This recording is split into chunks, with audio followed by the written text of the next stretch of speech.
Thank you very much for that introduction, and thank you also to the organising committee for giving me the opportunity to be with you this afternoon. So UKQuantum is the association for the UK's quantum industry. Our role is to support and promote the UK's quantum industry, identifying key priorities that we believe are critical to the success, both nationally and internationally. We work very closely with the UK government and the National Quantum Technology Programme in order to deliver on the UK's national quantum strategy, something that we, our members and the organisation, are committed to succeeding.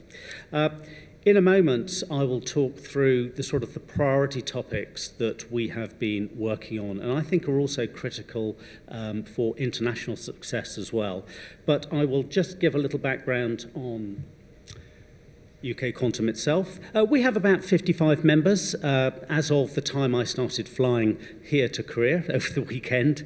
And like many industry associations, we're all consistently growing. About 55 members. The majority are SMEs, small to medium enterprises, mainly small enterprises, which is what we would expect from the quantum industry as a whole. But we do also have a number of large corporates and end users, the likes of British Telecom, BP, BAE Systems, and the likes of international such as IBM and Google. About 20% of our members are not UK-founded companies, but they are international companies who have an operation in the UK. I do not distinguish between UK and non-UK companies, so any quantum business that has a credible operation in the UK is a full member of UKQuantum. I do also have an associate membership for those who are not industry specifically.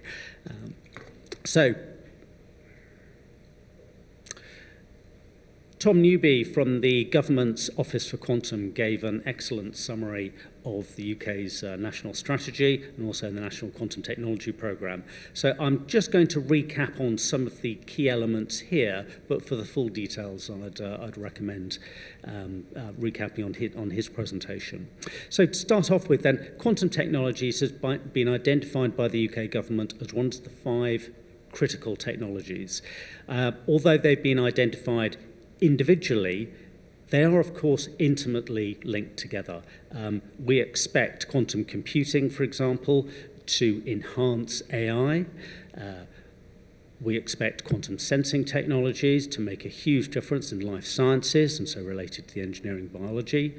Future telecoms, we've already heard about the excellent work that's going on here in Korea on QKD. Similarly in the UK, we have British Telecom and Toshiba again working on QKD, but also intimately related to future telecoms, and of course the semiconductor industry in terms of supplying the key components into quantum technologies generally. So 5 critical technologies, but very much bound together within the UK.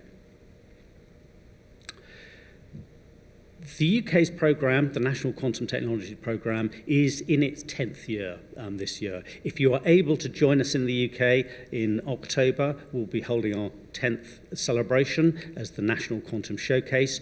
Do please come and visit that as well. As a result of this, really, the UK does find itself in a leading position. So first in Europe and third in the world for the quality and impact of its academic research into quantum. We have second in terms of the number of quantum companies within our industry. Second also in terms of attracting private investments, although as my colleague Thierry pointed out earlier, that is increasingly challenging, but nevertheless, especially as companies start to mature and look to mid-stage. Well, I didn't say it for my members, but you may have noticed from the logos, we have members from across all of the quantum technologies, so computing, comms, sensing, and imaging. And in total, we have around, or just shy of 200 companies who have been collaborating through various parts of the national programme. critical going forward, if we're just in our 10th year, we think of it as the end of the second phase of the national programme. We're now looking ahead to the third phase of that programme. The current government has committed £2.5 billion UK pounds to that endeavour over the next 10 years. Central to the strategy going forward will be the introduction of 5 missions: quantum computing, quantum networking. I'll touch on quantum networking. We expect it to start off with QKD, national scale QKD communications, but then moving into quantum networking and entanglement proper. And then we have 3 missions based around sensing technologies. The first is around healthcare and the life sciences, and really setting an ambitious target to develop and deploy quantum technologies for the benefit of the public at large, and actually seeing them used within hospitals across the UK.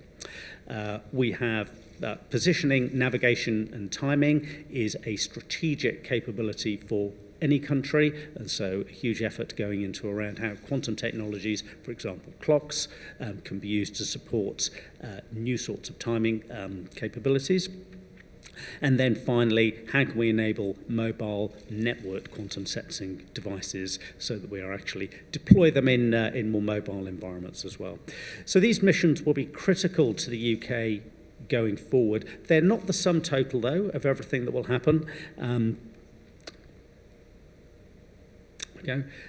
So if we take we will still retain a lot of the core elements that we've seen in the strategy to date. So if we have the quantum missions, we will continue to see collaborative R&D funding. This, of course, is typically industry-led, often engaging academia within the UK and indeed internationally.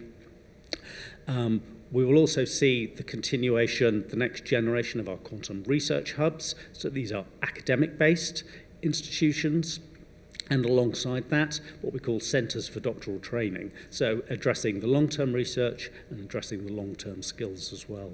And within the UK, we also have the National Quantum Computing Centre, which will be opening its doors to its new building very, very soon, but has already commissioned, I think, 6 different quantum computing platforms to enable it to develop and test capabilities for the benefit of the UK, and also enable companies to come in and explore that as well.